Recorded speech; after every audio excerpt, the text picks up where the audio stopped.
Friends, हम कविता पढ़ रहे थे। बादल को घिरते देखा है, नागार्जुन की कविता थी। और हमने थोड़ा सा भाग पिछले वीडियो में पढ़ा था। कवि ने मानसरोवर का वर्णन किया और साथ ही साथ मानसरोवर में जो कमल खिलते हैं, उन कमल पर गिरने वाली ओस की बूंदें जो मोती के समान लगती है, उसका वर्णन किया। साथ ही साथ समतल मैदानी इलाके से हंस पक्षी जो वहाँ पहुँचते हैं, उमस से व्याकुल होकर के वहाँ पहुँचते हैं, वहाँ जाकर के वे ठंडक अनुभव करते हैं और वहाँ की जो तिक्त मधुर विस्तंतु है उनको खोजते हैं और पूरे तालाब में तैरते रहते हैं। ये वर्णन हमने कल पढ़ा था। उसी कविता में आज हम आगे पढ़ते हैं। ऋतु वसंत का शुभ प्रभात था, मंद मंद था अनिल बह रहा, बालारुण की मृदु किरणें थी, अगल बगल स्वर्णिम शिखर थे, एक दूसरे से विरहित हो अलग अलग रहकर ही जिनको सारी रात बितानी होती। निशा काल से चिर अभिशापित बेबस उस चकवा चकई का बंद हुआ क्रंदन फिर उनमें उस महान सरोवर के तीरे सेवालों की हरी दरी पर प्रणय कलय छिड़ते देखा, बादल को घिरते देखा है, बादल को घिरते देखा है। बहुत ही सुंदर वर्णन है। कवि कहता है कि वसंत ऋतु का समय, प्रभात बहुत सुंदर थी। अनिल कहते हैं वायु को, धीरे धीरे हवा बह रही थी और बालारुण की मृदु किरणें, जब सूर्य उदय होता है और उदय होते हुए सूर्य की जो किरणें गिरती है वो बड़ी सुहावनी होती है, वो किरणें वहां गिर रही थी।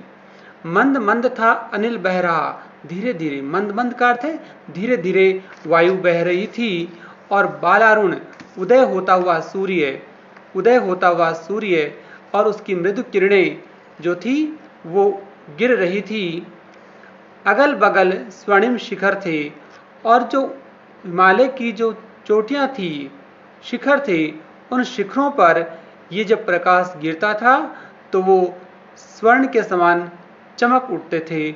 अगल बगल स्वर्णिम शिखर थे। सूर्य के प्रकाश से, सूर्य की मृदु किरणों से हिमालय पर्वत की जो चोटियां थी वो चोटियां स्वर्ण के समान चमक रही थी। और इसी बीच क्या होता है, कवि ने क्या देखा, एक दूसरे से भी रहित हो अलग अलग ही रहकर जिनको सारी रात बितानी होती। कौन? चकवा और चकवी, ये दो पक्षी होते हैं। ये रात के समय बिछुड़ जाते हैं और एक दूसरे से अलग रहते हैं और एक दूसरे से विरहित वियोग में रहते हैं, एक दूसरे के वियोग में रहते हैं और पूरी रात बिताते हैं। निशा काल से चिर अभिशापित, कवि कहता है कि रात्रि काल का उनको अभिशाप मिला होता है कि वे कभी मिल नहीं सकते और इसी शाप से मजबूर बेबस वो चकवा चकवी पूरी रात भर क्रंदन करते हैं, दुख की आवाजें निकालते हैं। और जैसे ही सवेरा हुआ, सूर्य उदय हुआ, उन दोनों का क्रंदन जो था, जो चीख थी, चित्कार थी, वो चीख जो थी बंद हो जाती है। क्यों बंद हो जाती है? क्योंकि उस महान सरोवर के किनारे के तीरे किनारे उन दोनों का मिलन हो जाता है। सवेरा होते ही दोनों पक्षी मिल जाते हैं। कवि ने क्या देखा? कवि ने देखा कि मानस सरोवर के जो किनारे जो सेवाल हैं, उन सेवालों को यहाँ हरी दरी कहा गया है। सेवाल जो होते काई से कहा जाता है, ये हरे होते हैं। ऐसे लगा जैसे कोई दरी बिछी हुई है और उस दरी पर वो दोनों पक्षी आकर के बैठ जाते हैं। प्रणय कलह छिड़ते देखा, उन दोनों में प्रेम और झगड़ा होते हुए कवि ने देखा। बादल को घिरते देखा है, शायद वो एक दूसरे से शिकायत करते हैं रात में बिछुड़ने के बारे में कि तुम कहाँ थे, तुम कहाँ थे, और उनमें फिर प्रेम होता है और उनमें झगड़ा भी होता है। तो प्रणय कलह छिड़ते देखा, बादल को घिरते देखा है। बहुत ही सुंदर पद है, एक बार देखो वापस से। ऋतु वसंत का शुभ प्रभात था, मंद मंद था अनिल बह रहा, बालारुण की मृदु किरणें थी, अगल बगल स्वर्णिम शिखर थे, एक दूसरे से विरहित हो, अलग अलग ही रहकर जिनको सारी रात बितानी होती। निशा काल से चिर अभिशापित बेबस उस चकवा चकवी का बंद हुआ क्रंदन फिर उनमें उस महान सरोवर के तीरे सेवालों की हरी दरी पर प्रणय कलय छिड़ते देखा, बादल को घिरते देखा है, बादल को घिरते देखा है। अब यहाँ जो शब्दार्थ हैं वो देखिए, मैंने साथ ही लिखे आपको ताकि आसानी हो याद करने में।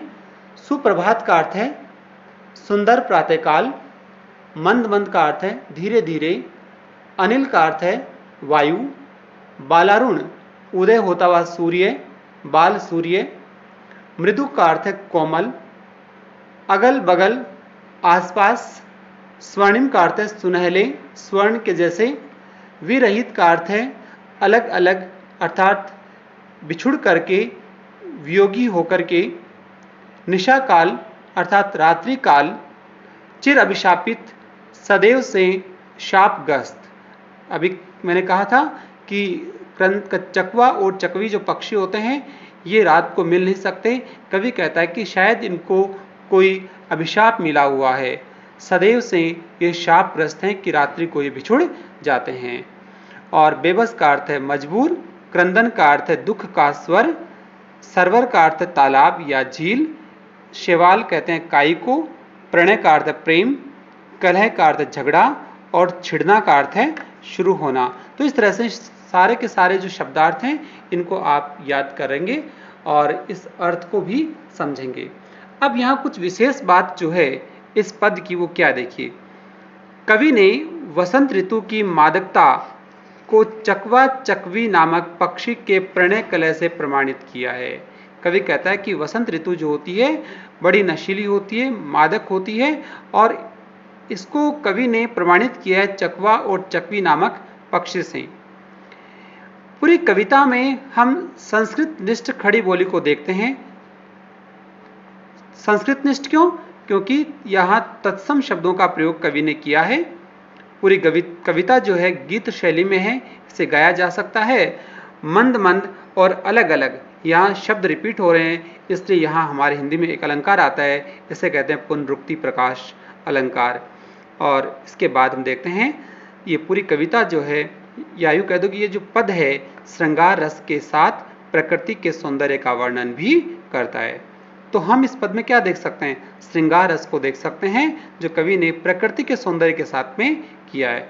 तो ये पद आपका यहाँ पूरा होता है। और अब चलते हैं थोड़ा सा और आगे। मैंने इस कविता को विभिन्न पदों में विभाजित कर दिया है ताकि आपको आसानी रहे याद करने में और समझने में।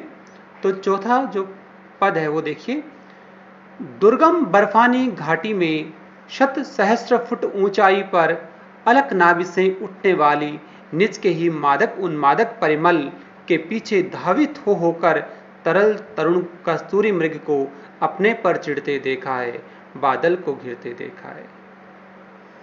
कवि कहता है कि दुर्गम बर्फानी घाटी, हिमालय की जो घाटियां हैं जो बर्फ से भरी पड़ी है, बर्फानी है, वहां जाना बहुत मुश्किल है। दुर्गम का अर्थ है जहां जाना कठिन हो, दुर्गम जहां जाना मुश्किल होता है, ऐसी बर्फानी घाटियां हिमालय की है। शत सहस्र फुट ऊंचाई पर, 100 और हजारों, सैकड़ों और हजारों फुट ऊंचाई पर कवि ने क्या देखा? कवि ने कुछ युवा कस्तूरी मृगों को चिढ़ते हुए देखा। क्या देखा?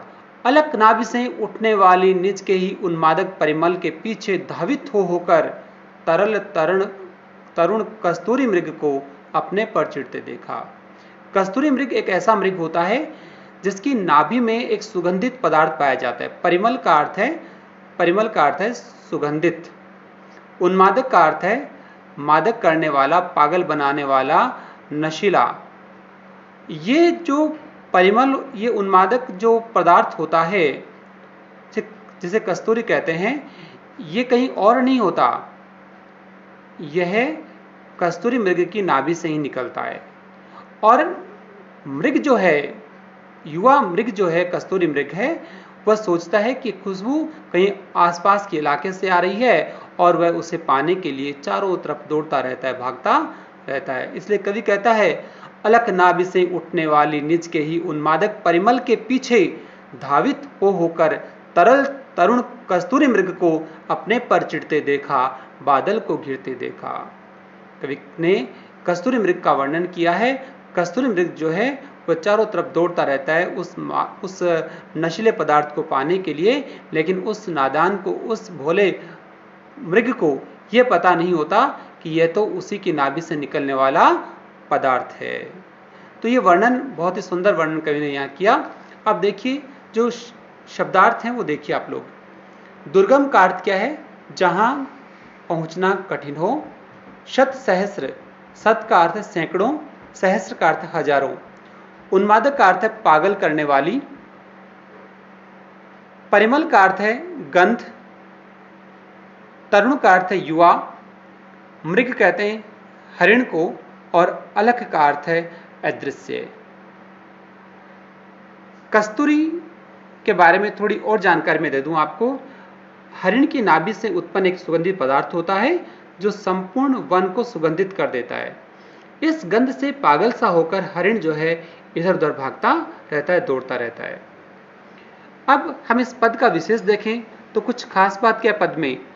कवि ने मानसरोवर के आसपास घाटियों में अनेक हरिणों को कुलाचे भरते हुए देखा, दौड़ते हुए देखा, और उनके इधर उधर भागने का कारण भी कवि ने स्पष्ट कर दिया कि वो कस्तूरी पदार्थ जो है वही उनके भागने का कारण है। ये सुंदर दृश्य देखकर कवि स्वयं विस्मित रह गए। हम अब तक पढ़ते आ रहे कि कविता कैसी शैली में है? चित्रात्मक शैली में है। ऐसे लगता है कि हमारे सामने कोई चित्र है और कोई उस चित्र का वर्णन किए जा रहा है। गीत शैली है, गाया जा सकता है। तरल तरुण और होकर में अनुप्रास अलंकार है। क्यों? क्योंकि जब किसी अक्षर की आवृत्ति बार बार होती है, जैसे तय और तय, है और है की आवृत्तियां बार बार हो रही है, ऐसे में यहां अनुप्रास अलंकार देखा जा सकता है। संस्कृत निष्ठ शब्दावली युक्त खड़ी बोली है, क्योंकि कवि ने संस्कृत के शब्दों को काम में लिया है, इसलिए संस्कृत निष्ठ शब्दावली युक्त एक खड़ी बोली में रचना लिखी गई है। तो इस प्रकार हमने इस कविता के जो 4 पद हैं वो हमने पढ़े हैं। कविता तो एक ही है, लेकिन हमने इसको आसान बनाने के लिए इसके 4 पूरे 6 पद बना लिए हैं। हम 6 पदों में इस पूरी कविता को पढ़ेंगे। अगला भाग आप शीघ्र पढ़ेंगे। तब तक आप लोग इस भाग को तैयार करें और याद करें।